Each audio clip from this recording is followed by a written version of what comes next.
পুঁজিবাদী বিশ্বে 14ই ফেব্রুয়ারি বিশ্ব ভালোবাসা দিবস হিসেবে পরিচিত। ভালোবাসার বাণিজ্যিকরণের এই দিনটির ইংরেজি নাম ভ্যালেন্টাইন্স ডে।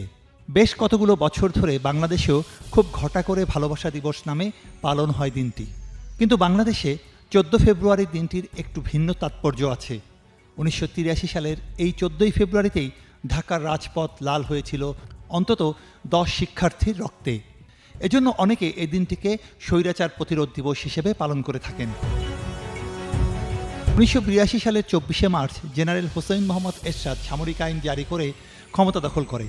তার শাসনামলে শিক্ষা, সমাজ ও রাজনীতিতে নতুন নতুন নীতিমালা ও সংস্কার আরোপের চেষ্টা দেখা যায়। সরকারে ডক্টর আব্দুল মজিদ খানকে শিক্ষা উপদেষ্টার দায়িত্ব দেন এরশাদ। তার নেতৃত্বে একটি নতুন শিক্ষানীতি তৈরি করতে মজিদ খান শিক্ষা কমিশন 1983 গঠন করা হয়। এই কমিশন নতুন শিক্ষানীতি প্রস্তাব করে।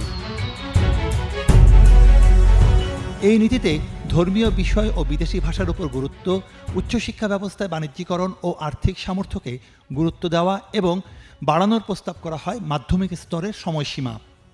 মূল বিষয়গুলো ছিল এরকম: প্রথম শ্রেণী থেকে বাংলা, আরবি এবং দ্বিতীয় শ্রেণী থেকে ইংরেজি বাধ্যতামূলক করা হবে। উচ্চশিক্ষায় ভর্তি ও পড়াশোনার খরচের 50% শিক্ষার্থীদের বহন করতে হবে। যারা এই খরচ বহন করতে পারবে, পরীক্ষার ফল খারাপ হলেও তাদের উচ্চশিক্ষা লাভের সুযোগ থাকবে। নিম্ন মাধ্যমিক ও মাধ্যমিক স্তরের মেয়াদ বাড়িয়ে 12 বছর প্রস্তাব করা হয়। শিক্ষা ব্যবস্থায় ধর্মীয় বিষয়ের গুরুত্ব বাড়ানো হয়।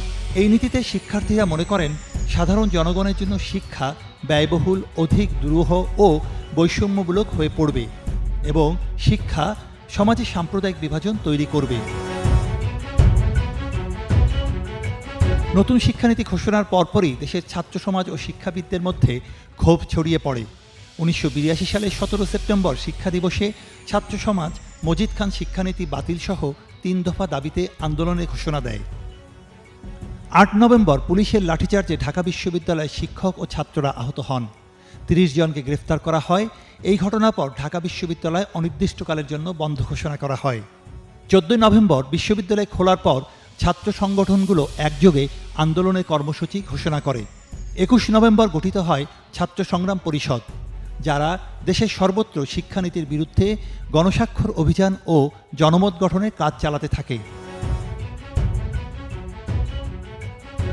1983 সালের 14 ফেব্রুয়ারি ছিল ছাত্র সংগ্রাম পরিষদের ডাকে সচিবালয় ঘেরাও কর্মসূচি পালনের দিন।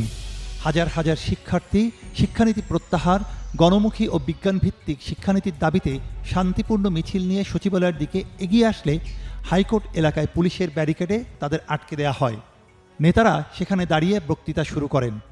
পুলিশ গরম পানি ছেটানো শুরু করে এবং লাঠিচার্জ ও টিয়ার গ্যাস নিক্ষেপ করে। পাল্টা প্রতিরোধের মুখে পুলিশ গুলি চালায়। এতে ঢাকা বিশ্ববিদ্যালয়ের ভর্তি পরীক্ষার্থী জয়নাল গুলিবিদ্ধ হন এবং পরে পুলিশের বেয়নেট আঘাতে শহীদ হন। পুলিশের গুলিতে শিশু দীপালি সহ আরও বেশ কয়েকজন শিক্ষার্থী এবং সাধারণ মানুষ প্রাণ হারান। আন্দোলনকারীদের অনেকে গুম হন বলে অভিযোগ রয়েছে। নিহতদের মধ্যে দীপালি, জাফর, জয়নাল, মোজাম্মেল ও কাঞ্চনের নাম জানা যায়। এই ঘটনায় সরকারি হিসেবে 1331 জন গ্রেফতার হন। পরদিন 15 ফেব্রুয়ারি জগন্নাথ কলেজ ও অন্যান্য স্থানে পুলিশের গুলিতে আরও কয়েকজন শিক্ষার্থী নিহত হন। দুদিনে রাজধানী ঢাকায় অন্তত 10 জন নিহতের কথা সরকার স্বীকার করে, যদিও নিহতের সংখ্যা 50-এর মতো বলে দাবি অনেকের। ঢাকা ও চট্টগ্রামে সব শিক্ষা প্রতিষ্ঠান বন্ধ ঘোষণা করা হয়। আন্দোলন সারা দেশে ছড়িয়ে পড়ে। 14 ও 15 ফেব্রুয়ারি ঘটনার পর আন্দোলন আরও বেগবান হয়ে ওঠে। জনমত এবং ছাত্র শিক্ষকদের চাপের মুখে 17 ফেব্রুয়ারি সামরিক শাসক এরশাদ ঘোষণা দেন, জনগণের রায় ছাড়া শিক্ষা সম্পর্কে কোনো চূড়ান্ত সিদ্ধান্ত নেওয়া হবে না। 18 ফেব্রুয়ারি শিক্ষানীতি স্থগিত ঘোষণা করা হয় এবং অধিকাংশ গ্রেফতারকৃত শিক্ষার্থীকে মুক্তি দেওয়া হয়।